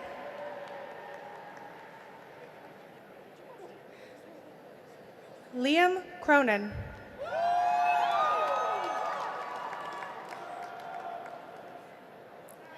Livia Woolridge.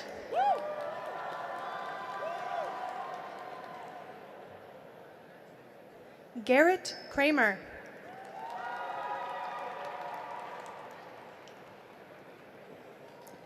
Henry James Hartung.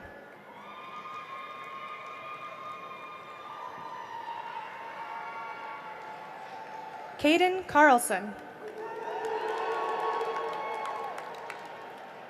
Joe Evans.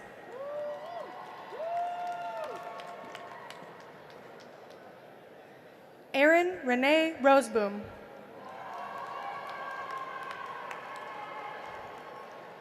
Blake Lawson. Peyton DeKhausen.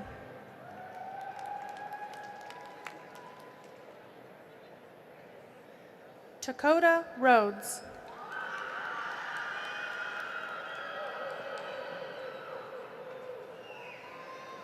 Connor Schultz.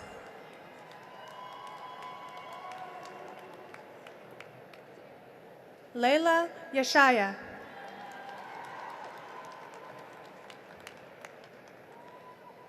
Hazel Magnolia Fritz.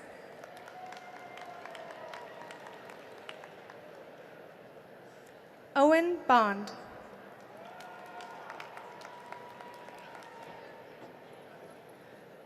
Yangjin Ji.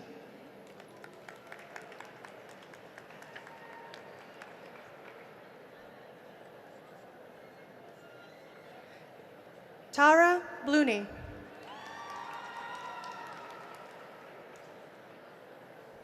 Elsie Porter.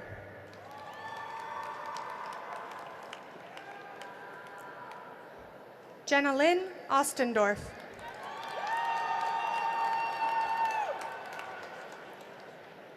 Nina Benish.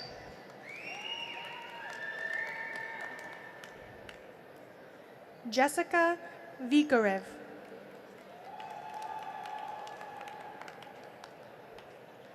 Matthew Rabadou.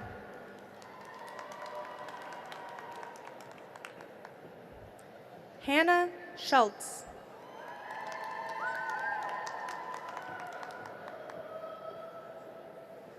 Jolie Vu.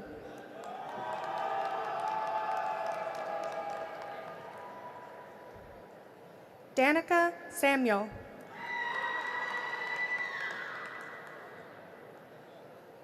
Benjamin DeRocher.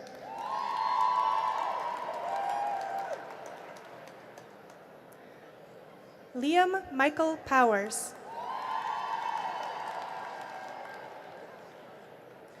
Lucy Maltby.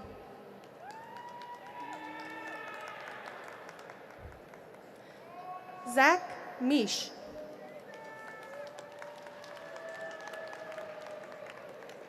Connor Hennon.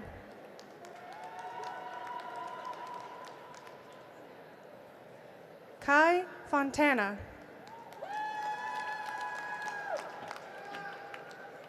Hayden Larson.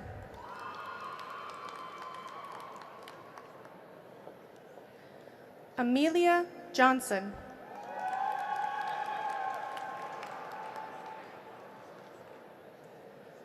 Sophia Stone.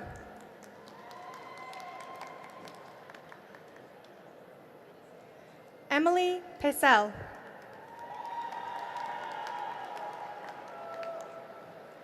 Carla Gould.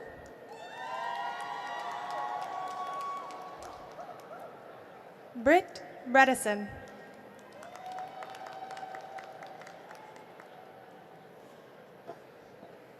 Nadia Phillips.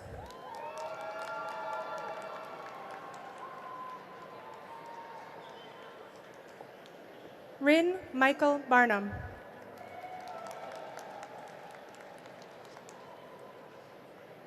Jacob Hartman.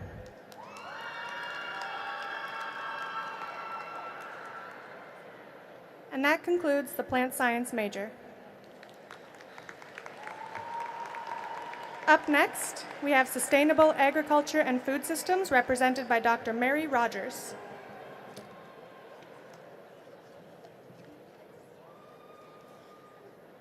Frederick Esters.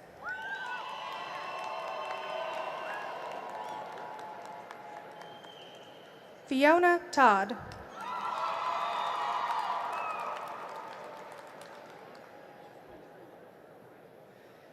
Jeremy Waldock.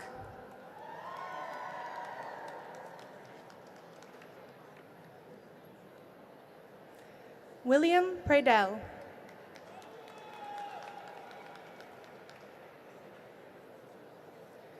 Anders Peterson.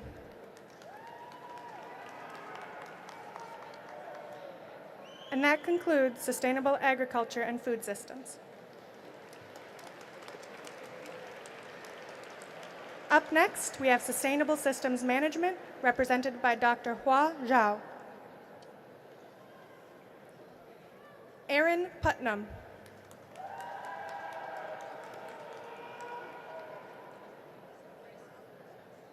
Daniel Rudolph.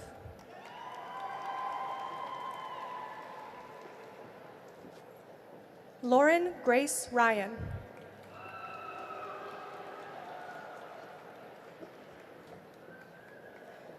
Jennifer Vang.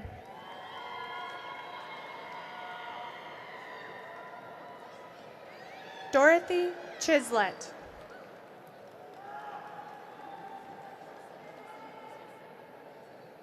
Lauren Loken.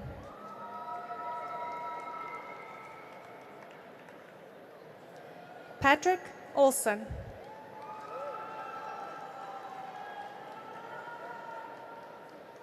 Jacob Bach-Dowd.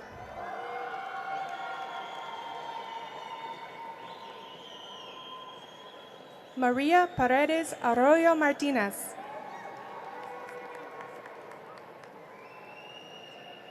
Nolan Tierney.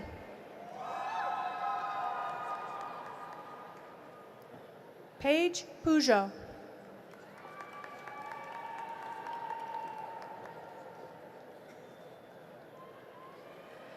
Julie Van. Sam Spalding.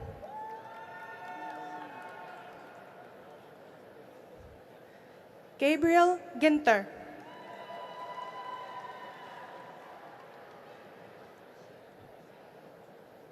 Kate Mistifer.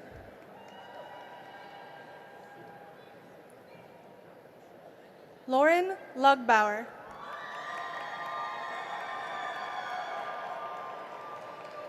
Katie Smith.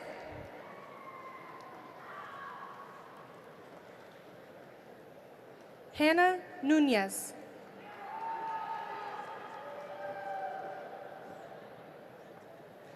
Abigail Dragney.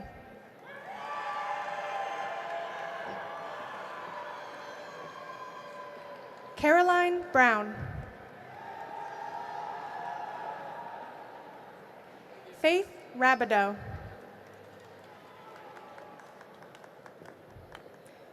Aiden Larson. Mackenzie Bartley. And that concludes the Sustainable Systems Management major.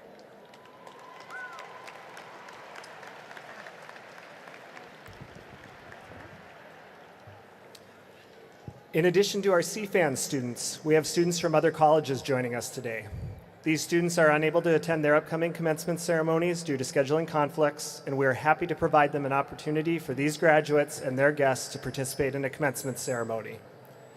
They are represented by Professor of Finance and Vice Provost and Dean of Undergraduate Education, Dr. Raj Singh.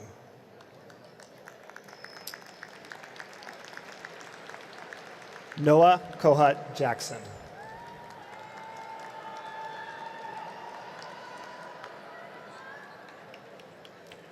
Leo Goodman.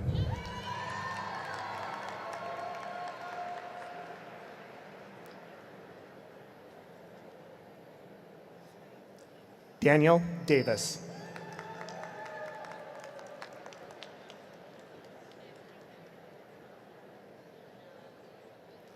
Anna Lean.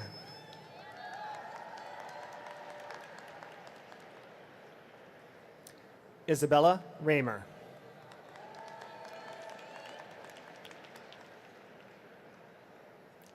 Emma Atkinson.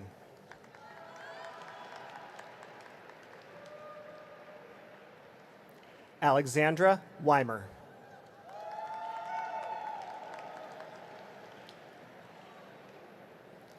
Aaliyah McNeil.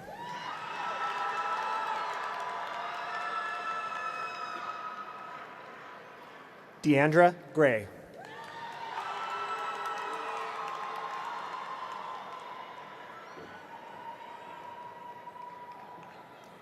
Victoria Spagnola.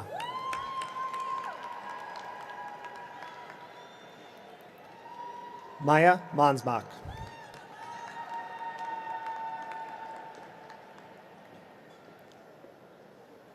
Autumn Glover.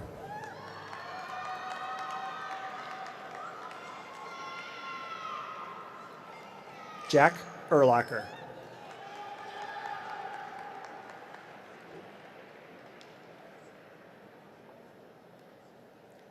Nylam Yoke.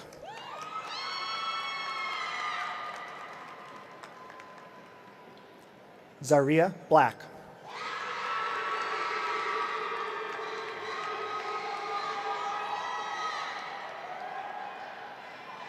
Devin Augustin.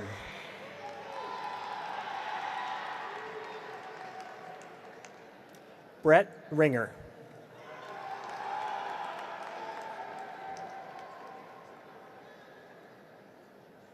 Spencer Brown.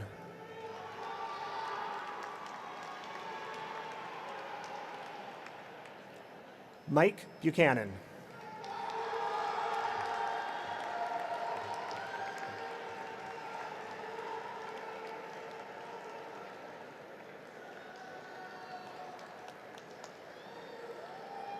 This concludes the procession of the graduates. Let's give them another hand.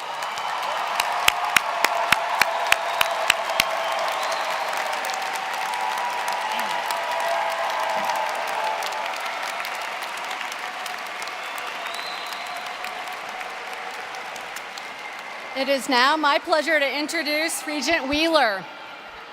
Nope, there's more. It gets more exciting. It's now my pleasure to introduce Regent Wheeler to confer the degrees. Penny Wheeler is the recently retired Chief Executive Officer for Alumni Health. Prior to her appointment as CEO, she served as President and Chief Clinical Officer of Alumni Health, responsible for leading the organization's quality and value agenda. As a board-certified obstetrician and gynecologist, she served patients at Women's Health Consultants in Minneapolis. Wheeler was recognized as a luminary by Modern Healthcare for her multiple appearances in the top 25 women leaders in healthcare list. In addition, she received an award as one of the 100 most influential leaders in healthcare. She continues to be involved in national, state, and local efforts to reduce suffering and improve healthcare. Wheeler is a proud triple gopher with her undergraduate degree, medical degree, and recently completed at the residency completed at the University of Minnesota Medical School. Please join me in welcoming Regent Penny Wheeler to the podium.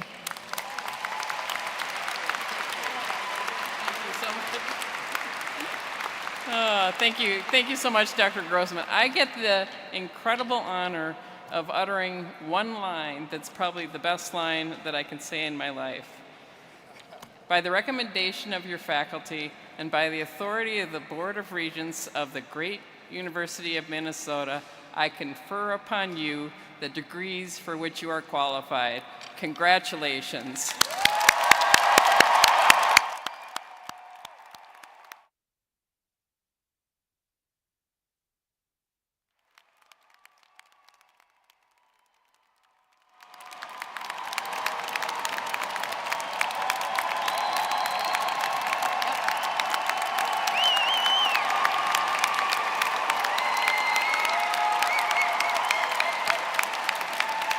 And in case you haven't already, move your tassel. Right to left. Yeah. Thank you, Regent Wheeler. Now I would like to thank all the CFANS staff and faculty who worked so hard to ensure the great success of this ceremony today. I especially want to thank Morgan Bartlett, Julia Reich, Bree Anderson-Berg, Dr. Hal Delarosby, and the Commencement Committee for their many efforts in organizing this great event. I also want to recognize our musicians, the University Avenue Jazz Band. Let's show them our appreciation.